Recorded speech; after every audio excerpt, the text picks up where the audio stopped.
ગુજરાતમાં લગભગ 1 લાખથી વધારે લક્ઝુરિયસ એપાર્ટમેન્ટ અને બંગલાઓની બનેલી હાઉસિંગ સોસાયટીઓને 18% GST લાગુ પડશે. રાજ્યમાં તમામ લક્ઝુરિયસ એપાર્ટમેન્ટનો સર્વે શરૂ કરાયો.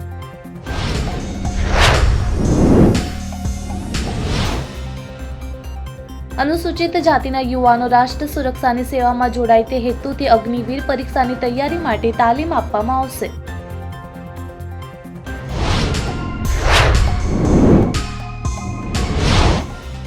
મોસમ વિભાગે પંજાબ, હરિયાણા, દિલ્હી, રાજસ્થાન, ગુજરાત અને મધ્યપ્રદેશ સહિત કેટલાક રાજ્યોમાં આગામી 5 દિવસ સુધી તાપમાનમાં વધારાની ચેતવણી આપી છે.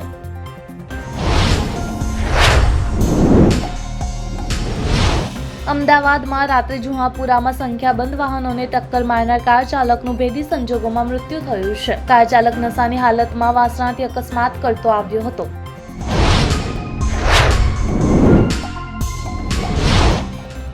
આંધ્રપ્રદેશ સરકારે TCS એટલે કે ટાટા કન્સલ્ટન્સી સર્વિસેસને 21 એકરથી પણ વધારે જમીન ભાડે આપી છે. હવે જે કિંમત પર આ જમીન આપવામાં આવી છે તેની ચર્ચા થઈ રહી છે.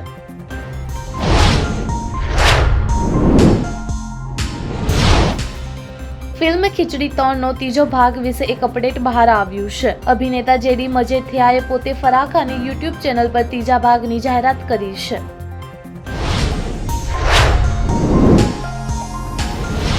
મહારાષ્ટ્રના નાસિક જિલ્લામાં ગેરકાયદેસર દરગાહને હટાવવા ગયેલી નગર નિગમની ટીમ પર અને પોલીસ પર પથ્થરમારો થયો છે. તેમાં 4 અધિકારી અને 11 પોલીસ કર્મી ઘાયલ થઈ ગયા છે.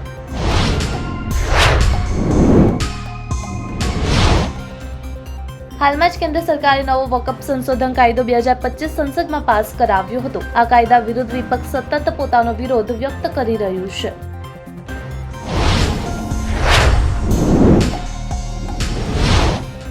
બોલિવૂડ સુપરસ્ટાર સલમાન ખાનને ધમકીભર્યો મેસેજ મોકલનાર વ્યક્તિની ધરપકડ થઈ છે, જેણે કબૂલાત કરી છે કે સોશિયલ મીડિયા પર પોતાના ફોલોઅર્સ વધારવા આ કર્યું હતું.